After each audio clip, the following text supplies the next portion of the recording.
Viewers, എല്ലാവർക്കും ദിജോസ് വേൾഡിൻ്റെ പുതിയൊരു വീഡിയോയിലേക്ക് സ്വാഗതം. ഇന്നത്തെ വീഡിയോയിൽ സംസാരിക്കുന്നത് ഒരുപാട് പേർക്ക് പ്രഗ്നൻസി പോസിറ്റീവ് ആവുന്നതിന് മുൻപ് തന്നെ, അതായത് കാർഡിലെ റിസൾട്ട് കിട്ടുന്നതിന് മുൻപ് തന്നെ ഉണ്ടായ 5 ലക്ഷണത്തിനെ പറ്റിയിട്ടാണ്. ഈ 5 ലക്ഷണവും നമുക്ക് ഈസിലി ഫൈൻഡ് ഔട്ട് ചെയ്യാൻ സാധിക്കുന്നതാണ്. അപ്പോൾ അതെന്തൊക്കെയാണെന്ന് നമുക്ക് നോക്കാം. വീഡിയോ നമുക്ക് സ്റ്റാർട്ട് ചെയ്യാം കേട്ടോ. ഇവിടെ സംസാരിക്കാനായിട്ട് പോകുന്ന ഈ 5 സിംറ്റംസും നിങ്ങൾക്ക് ഉണ്ടാകുന്നത് നിങ്ങളുടെ യൂറിനിലാണ്. യൂറിൻ വെച്ചിട്ടാണ് നമ്മൾ ഏറ്റവും ആദ്യം തന്നെ HCG ഹോർമോൺ ടെസ്റ്റ് ചെയ്യുന്നത്. നമ്മൾ പ്രഗ്നന്റ് ആണോ അല്ലയോ എന്നറിയാൻ വേണ്ടിയിട്ട് ഏറ്റവും എളുപ്പം സഹായിക്കുന്നത് യൂറിനാണ്. യൂറിനിൽ ഉണ്ടാവുന്ന HCGയുടെ കണ്ടന്റ് ഒരു പരിധിയിൽ എത്തിക്കഴിയുമ്പോഴാണ് നമുക്ക് യൂറിൻ പ്രഗ്നൻസി ടെസ്റ്റ് കിറ്റ് വെച്ചിട്ട് ഇത് ഡിറ്റക്ട് ചെയ്യാനായിട്ട് സാധിക്കുന്നത്. HCG ഹോർമോൺ ശരീരത്തിൽ കൂടുന്നതും അതുപോലെ മറ്റു പല പ്രവർത്തനങ്ങളും ശരീരത്തിൽ ഭയങ്കര എഫക്റ്റീവായിട്ടും എഫിഷ്യന്റ് ആയിട്ടും നടക്കുന്നത് കൊണ്ട് തന്നെ ഒരുപാട് വ്യത്യാസങ്ങൾ നിങ്ങൾക്ക് യൂറിനിൽ വളരെ എളുപ്പത്തിൽ തന്നെ ഫൈൻഡ് ഔട്ട് ചെയ്യാനായിട്ട് സാധിക്കും. അത് ഏതൊക്കെയാണെന്ന് 1 by 1 ആയിട്ട് നമുക്ക് നോക്കാം. വീഡിയോ നമുക്ക് സ്റ്റാർട്ട് ചെയ്യാം. തുടക്കത്തിൽ തന്നെ പറയട്ടെ, ഒരുപാട് ഏർലി പ്രഗ്നൻസി സിംറ്റംസിനെ പറ്റിയിട്ട് നമ്മുടെ ചാനലിൽ വീഡിയോസ് ഉണ്ട്. അത് കാണാൻ വേണ്ടിയിട്ട് നമ്മുടെ ചാനൽ വിസിറ്റ് ചെയ്തതിന് ശേഷം പ്ലേലിസ്റ്റ് എന്ന് പറയുന്ന ഓപ്ഷൻ നിങ്ങൾ ക്ലിക്ക് ചെയ്യുക. ഇതിൽ നിങ്ങൾക്ക് ഒരുപാട് ഏർലി പ്രഗ്നൻസി സിംറ്റംസിനെ പറ്റിയിട്ടുള്ള വീഡിയോസ് കാണാനായിട്ട് സാധിക്കും. ഞാൻ ഈ വീഡിയോ ചെയ്തിട്ടുള്ള ഒരുപാട് പ്രഗ്നൻസി ലക്ഷണങ്ങളുണ്ട്. ആ ഒരു ലക്ഷണവും നിങ്ങൾക്കില്ലെങ്കിലും നിങ്ങൾ വിഷമിക്കേണ്ട ആവശ്യമില്ല. കാരണം ഓരോ പ്രഗ്നൻസി ലക്ഷണങ്ങളും ഓരോരുത്തരെ അപേക്ഷിച്ചും വളരെയധികം ഡിഫറെന്റ് ആണ്. എനിക്കുണ്ടാവുന്ന ഫസ്റ്റ് പ്രഗ്നൻസിയിലെ ലക്ഷണമായിരിക്കില്ല എനിക്ക് സെക്കൻഡ് പ്രഗ്നൻസിയിൽ ഉണ്ടാകുന്നത്. അതുപോലെ തന്നെ എന്റെ റിലേറ്റീവ്സിനും ഉണ്ടാവുന്നത്. അതുകൊണ്ട് നിങ്ങൾ പ്രഗ്നൻസി ലക്ഷണങ്ങൾ ഒന്നുമില്ലെങ്കിലും പേടിക്കേണ്ട ആവശ്യമില്ല. എക്സ്പെക്ടഡ് പീരിയഡ് ഡേറ്റിൽ ബ്ലീഡിംഗ് വരുന്നുണ്ടോ എന്ന് മാത്രം നിങ്ങൾ ശ്രദ്ധിക്കുക. ഇനി ബ്ലീഡിംഗ് വരുന്നുണ്ടെങ്കിൽ കൂടി തന്നെയും ആ ബ്ലഡ് എത്രത്തോളമാണ് പോകുന്നത് എന്നുള്ള കാര്യം കൂടി നിങ്ങൾ ശ്രദ്ധിക്കണം. അതായത് പ്രീവിയസ് മന്തിനെ അപേക്ഷിച്ച് നിങ്ങൾക്ക് പോകുന്ന ബ്ലഡിന്റെ അളവ് വളരെയധികം കുറവാണെങ്കിൽ നിങ്ങൾക്ക് പ്രഗ്നൻസി ടെസ്റ്റ് ചെയ്ത് നോക്കാനായിട്ടൊരു ഓപ്ഷൻ അവിടെ ഉണ്ടെന്നുള്ളതാണ് സാരം കേട്ടോ. അപ്പൊ നമുക്ക് എന്തൊക്കെയാണെന്ന് നോക്കാം. വീഡിയോ നമുക്ക് സ്റ്റാർട്ട് ചെയ്യാം. ഏറ്റവും ആദ്യത്തേതെന്ന് പറയുന്നത് ഫ്രീക്വന്റ് യൂറിനേഷൻ ആണ്. പ്രഗ്നന്റ് ആയിട്ടുള്ള എല്ലാവരും അല്ലെങ്കിൽ പ്രഗ്നൻസി ആഗ്രഹിക്കുന്ന എല്ലാവരും കേട്ടിട്ടുള്ള ഒരു ലക്ഷണമായിരിക്കും ഫ്രീക്വന്റ് യൂറിനേഷൻ എന്ന് പറയുന്നത്. നമ്മൾ പ്രഗ്നന്റ് ആകുന്ന സമയത്ത് നമ്മുടെ കിഡ്നിയുടെ പ്രവർത്തനമെല്ലാം ഭയങ്കര എഫക്റ്റീവായിട്ട് നടക്കാനായിട്ട് തുടങ്ങും. ഈ പ്രവർത്തനം കൂടുതലായിട്ട് നടക്കുന്നതിന്റെ ഭാഗമായിട്ട് നമുക്ക് യൂറിനേറ്റ് ചെയ്യാൻ വേണ്ടിയിട്ടുള്ള ടെൻഡൻസീസ് ഭയങ്കര കൂടുതലായിരിക്കും. ചിലർ ഇടയ്ക്കിടയ്ക്കായിട്ട് ഒരു 5 മിനിറ്റ് അല്ലെങ്കിൽ ഒരു അരമണിക്കൂർ കൂടുമ്പോഴേക്കും യൂറിനേറ്റ് ചെയ്യാനായിട്ട് ഒരു ടെൻഡൻസി വന്നുകൊണ്ടിരിക്കും. ചിലർക്ക് യൂറിനേറ്റ് ചെയ്ത് തിരിച്ചങ്ങോട്ട് ഇറങ്ങുമ്പോൾ തന്നെ പിന്നെയും പോകാത്ത പോലുള്ള ഒരു അവസ്ഥയായിരിക്കും പലർക്കും ഉണ്ടാകുന്നത് കേട്ടോ. അതാണ് 5 മിനിറ്റിന്റെ ഗ്യാപ്പ് പറഞ്ഞത്.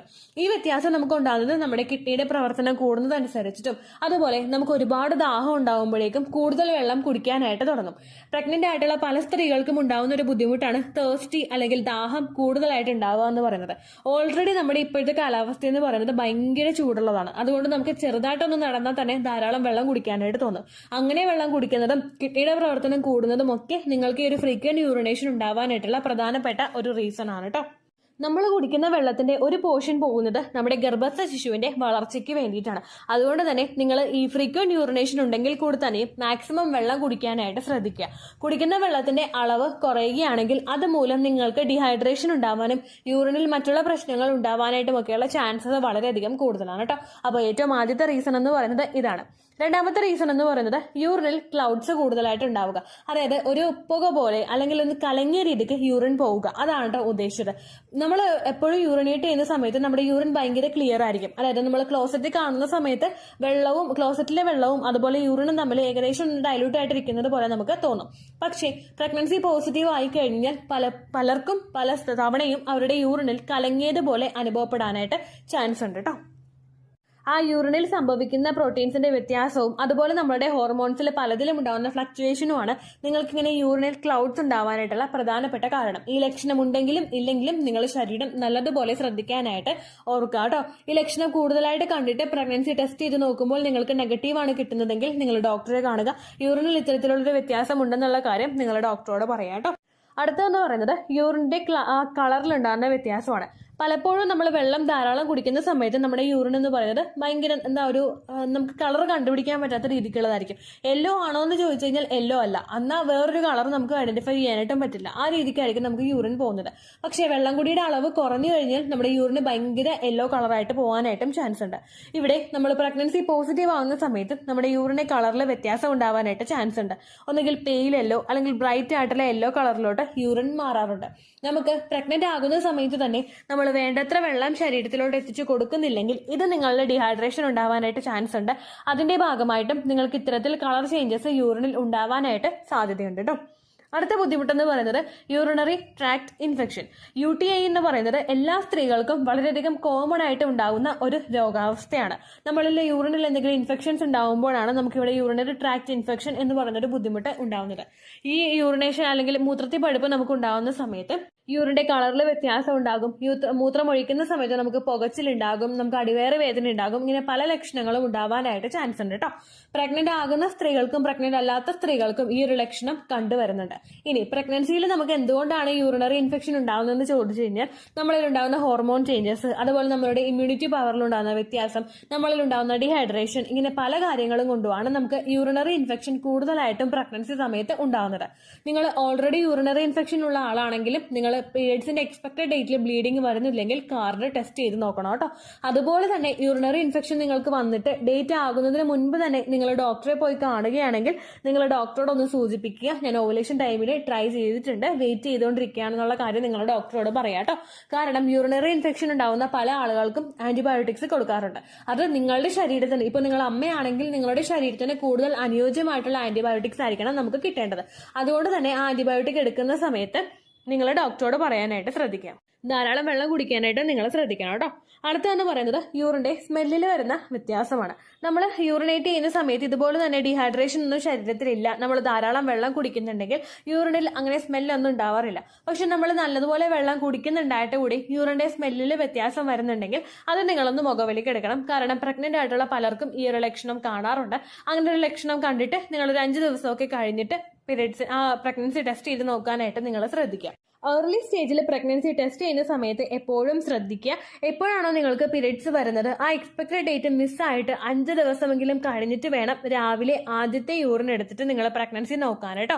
ഏകദേശം 25-നകത്ത് HCGയുടെ വാല്യൂ എത്തിക്കഴിഞ്ഞാൽ മാത്രമേ നമുക്ക് അവിടെ യൂറിനിൽ ഡിറ്റക്ട് ചെയ്യാനായിട്ട് സാധിക്കുകയുള്ളൂ, നമ്മുടെ വീട്ടിൽ ഉപയോഗിക്കുന്ന ടെസ്റ്റ് കിറ്റ്സ് ഉപയോഗിച്ചിട്ട്. അതുകൊണ്ട് നിങ്ങൾ അത്രയും വരെ ഒരു വാല്യൂ എത്താൻ വേണ്ടിയിട്ട് നിങ്ങൾ കൃത്യമായിട്ട് വെയിറ്റ് ചെയ്യുക. അപ്പോൾ നിങ്ങൾക്ക് 100% ആക്യുറേറ്റ് ആയിട്ടുള്ള റിസൾട്ട് ആയിരിക്കും കിട്ടുന്നത് കേട്ടോ. കഴിഞ്ഞ ദിവസം നമ്മുടെ ചാനലിൽ ഒരു കമന്റ് വന്നിട്ടുണ്ടായിരുന്നു, പ്രഗ്നൻസി പോസിറ്റീവ് ആണ്, പക്ഷെ ഡോക്ടറെ ചെന്ന് കണ്ടപ്പോഴേക്കും ഡോക്ടർ ഒരു ടെസ്റ്റ് പോലും ചെയ്തില്ല, ഡയറക്റ്റ് ആയിട്ട് വേറൊരു ദിവസം ചെക്കപ്പിന് വരാനാണ് പറഞ്ഞതെന്ന് പറഞ്ഞു. അപ്പോൾ അത്രത്തോളം ഡോക്ടേഴ്സ് ഈ ഒരു റിസൾട്ടിനെ ട്രസ്റ്റ് ചെയ്യുന്നുണ്ട്. അതുകൊണ്ട് പ്രോപ്പർ ആയിട്ടുള്ള വഴിയിലൂടെ നിങ്ങളും ടെസ്റ്റ് ചെയ്ത് കഴിഞ്ഞാൽ നിങ്ങൾക്കും കൃത്യമായിട്ടുള്ള റിസൾട്ട് തന്നെയായിരിക്കും കിട്ടുന്നത് കേട്ടോ. ഞാൻ ഈ പറഞ്ഞിട്ടുള്ള എല്ലാ കാര്യങ്ങളും പ്രഗ്നൻസി ആകുന്ന സമയത്ത് ഒരു സ്ത്രീക്ക് ഉണ്ടാകുന്ന ലക്ഷണങ്ങളാണ്. അതുപോലെ തന്നെ യൂറിനറി ഇൻഫെക്ഷൻ ഉണ്ടാകുന്നുണ്ടെങ്കിൽ അതിനെ ചുറ്റിപ്പറ്റിയും നിങ്ങൾക്ക് ഉണ്ടാകുന്ന ലക്ഷണങ്ങളാണ് ഇതൊക്കെ തന്നെ. അപ്പോൾ ഇതെല്ലാം കണ്ടിട്ട് നിങ്ങൾക്ക് വാല്യൂ കിട്ടുന്നത് നെഗറ്റീവ് ആണെങ്കിൽ നിങ്ങൾ ഡോക്ടറെ പോയി കാണണം. ഈ ബുദ്ധിമുട്ടുകളൊക്കെ യൂറിനിലുണ്ടെന്ന് പറഞ്ഞിട്ട് നിങ്ങൾ യൂറിൻ ടെസ്റ്റ് ചെയ്യാനായിട്ട് പ്രത്യേകം ശ്രദ്ധിക്കുക കേട്ടോ. കാരണം യൂറിനറി ഇൻഫെക്ഷൻ നമുക്കുണ്ടെങ്കിൽ അത് കണ്ടിന്യൂസ് ആയിട്ട് നമുക്ക് വരുന്നുണ്ടെങ്കിൽ അത് നമ്മളുടെ വജൈനയുടെ pH ബാലൻസിനെ അഫക്ട് ചെയ്യാനായിട്ട് ചാൻസ് ഉണ്ട്. pH ബാലൻസിന് വ്യത്യാസം വരികയാണെങ്കിൽ നമ്മൾ പ്രഗ്നന്റ് ആകാനായിട്ട് കുറച്ച് ബുദ്ധിമുട്ടുകൾ ഉണ്ടാകും. കാരണം സെവനകത്തേക്ക് പ്രവേശിക്കാനായിട്ട് കുറച്ച് ഡിഫിക്കൽട്ടീസ് ഉണ്ടാകും. ആ കാര്യം നിങ്ങൾ പ്രത്യേകം ശ്രദ്ധിക്കുക കേട്ടോ. ഇത്രയേ ഉള്ളൂ വീഡിയോ. യൂസ്ഫുൾ ആയി കാണുമെന്ന് വിശ്വസിക്കുന്നു. യൂസ്ഫുൾ ആവുന്നുണ്ടെങ്കിൽ ലൈക്ക് ചെയ്യുക, ഫ്രണ്ട്സിനൊക്കെ ഷെയർ ചെയ്ത് കൊടുക്കുക കേട്ടോ. എന്തെങ്കിലും സംശയം ഉണ്ടെങ്കിൽ നിങ്ങൾ കമന്റ്സിൽ ചോദിക്കുക. പണ്ടത്തെ വീഡിയോയ്ക്ക് കമന്റ്സ് ഇടുന്നവർക്ക് റിപ്ലൈ ലഭിക്കുന്നില്ലെങ്കിൽ ലേറ്റസ്റ്റ് ആയിട്ട് ഞാൻ ഏത് വീഡിയോ ആണോ അപ്ലോഡ് ചെയ്യുന്നത് അതിന് താഴെ കമന്റ് ഒന്ന് കോപ്പി പേസ്റ്റ് ചെയ്യാനായിട്ട് ശ്രദ്ധിക്കുക കേട്ടോ. അതുപോലെ ഓവുലേഷൻ ഡേറ്റ് കാൽക്കുലേറ്റ് ചെയ്ത് തരാനായിട്ട് റിക്വസ്റ്റ് ചെയ്യുന്ന ആളുകൾ എത്രയാണോ സൈക്കിൾ ലെങ്ത് അത് മെൻഷൻ ചെയ്യാനായിട്ട് ശ്രദ്ധിക്കുക. സൈക്കിൾ ലെങ്ത് എന്നതുകൊണ്ട് ഉദ്ദേശിച്ചത് ഓരോ മാസവും എത്ര ദിവസം കൂടുമ്പോഴാണോ ബ്ലീഡിങ് വരുന്നത് അതാണ് സൈക്കിൾ ലെങ്ത്. കഴിഞ്ഞ മാസം ഒരു 8-ാം തീയതിയാണ് ബ്ലീഡിങ് ആയതെങ്കിൽ ഈ മാസം 6-ാം തീയതിയാണ് ബ്ലീഡിങ് ആയതെങ്കിൽ കഴിഞ്ഞ മാസം 8-ാം തീയതി മുതൽ ഈ മാസം 6-ാം തീയതി വരെ എത്ര ദിവസമുണ്ടോ അത് കാലണ്ടറിൽ എണ്ണി തിട്ടപ്പെടുന്നതാണ് നിങ്ങളുടെ സൈക്കിൾ ലെങ്ത്. സൈക്കിൾ ലെങ്ത് നമ്മൾ കൃത്യമായിട്ട് കാൽക്കുലേറ്റ് ചെയ്യുകയാണെങ്കിൽ ഓവുലേഷൻ ഡേറ്റ് എളുപ്പത്തിൽ കണ്ടുപിടിക്കാൻ വേണ്ടിയിട്ട് ഒരുപാട് ആപ്ലിക്കേഷൻസും ഒരുപാട് ഓൺലൈൻ ആയിട്ടുള്ള വെബ്സൈറ്റുകളും ഇന്ന് നമുക്ക് അവൈലബിൾ ആണ്. പ്ലേ സ്റ്റോറിൽ പോയിട്ട് ഓൺലൈൻ ഓവുലേഷൻ ട്രാക്കർ എന്ന് ടൈപ്പ് ചെയ്ത് കഴിഞ്ഞാൽ നിങ്ങൾക്ക് അതുമായിട്ട് ബന്ധപ്പെട്ടിട്ടുള്ള ആപ്ലിക്കേഷൻസ് കിട്ടും. അത് പറ്റുന്നില്ല എങ്കിൽ ഗൂഗിളിൽ പോയിട്ട് ഓൺലൈൻ ഓവുലേഷൻ കാൽക്കുലേറ്റർ എന്ന് ടൈപ്പ് ചെയ്ത് കഴിഞ്ഞാൽ അതുമായിട്ട് ബന്ധപ്പെട്ടിട്ടുള്ള വെബ്സൈറ്റുകൾ നിങ്ങൾക്ക് കിട്ടും. അതിൽ നിങ്ങളുടെ ലാസ്റ്റ് മന്തിലെ മെൻസ്ട്രേഷന്റെ ഡേറ്റും ഒപ്പം ഞാൻ ഈ പറഞ്ഞ രീതിക്ക് നിങ്ങൾ കാൽക്കുലേറ്റ് ചെയ്യുന്ന സൈക്കിൾ ലെങ്ത്തും എൻ്റർ ചെയ്ത് കൊടുക്കുകയാണെങ്കിൽ നിങ്ങൾക്ക് കൃത്യമായിട്ട് ഓവുലേഷൻ ഡേറ്റ് കണ്ടുപിടിക്കാനായിട്ട് സാധിക്കും. ഫെർട്ടൈൽ ടൈം പീരീഡും നിങ്ങൾക്ക് കിട്ടും. അതായത് എത്ര ദിവസം മുതൽ കോൺടാക്ട് ചെയ്ത് തുടങ്ങിക്കഴിഞ്ഞാൽ നിങ്ങൾ പ്രഗ്നന്റ് ആകും എന്നുള്ളൊരു ഡേറ്റും നിങ്ങൾക്ക് പ്രോപ്പറായിട്ട് കിട്ടും കേട്ടോ. ഇത് കാൽക്കുലേറ്റ് കാൽക്കുലേറ്റ് ചെയ്യുന്ന സമയത്ത്, സൈക്കിൾ ലെങ്ത് കാൽക്കുലേറ്റ് ചെയ്യുന്ന സമയത്ത് നിങ്ങളുടെ ആ ഒരു കലണ്ടറിൽ നോക്കി തന്നെ നിങ്ങൾ കാൽക്കുലേറ്റ് ചെയ്യുക. പല മാസങ്ങളിലും 30-31 ദിവസമുണ്ട്, അതുകൊണ്ടാണ് അങ്ങനെ പറഞ്ഞത്. ഒപ്പം നിങ്ങൾക്ക് ബ്ലീഡിങ് തുടങ്ങിയ ദിവസത്തിന് വേണം നിങ്ങൾ Day 1 ആയിട്ട് എടുക്കാൻ വേണ്ടിയിട്ട്. സ്പോട്ടിങ് തുടങ്ങിയ ദിവസത്തിനെ, അതായത് ചെറുതായിട്ട് ഡിസ്ചാർജ് പോയി തുടങ്ങിയ ദിവസത്തിനെ നിങ്ങൾ കൺസിഡർ ചെയ്യേണ്ട ആവശ്യം ഇല്ല കേട്ടോ. അപ്പോൾ ഇത്രയേ ഉള്ളൂ വീഡിയോ. അടുത്തൊരു വീഡിയോ ആയിട്ട് നമുക്ക് വീണ്ടും കാണാം. ബൈ.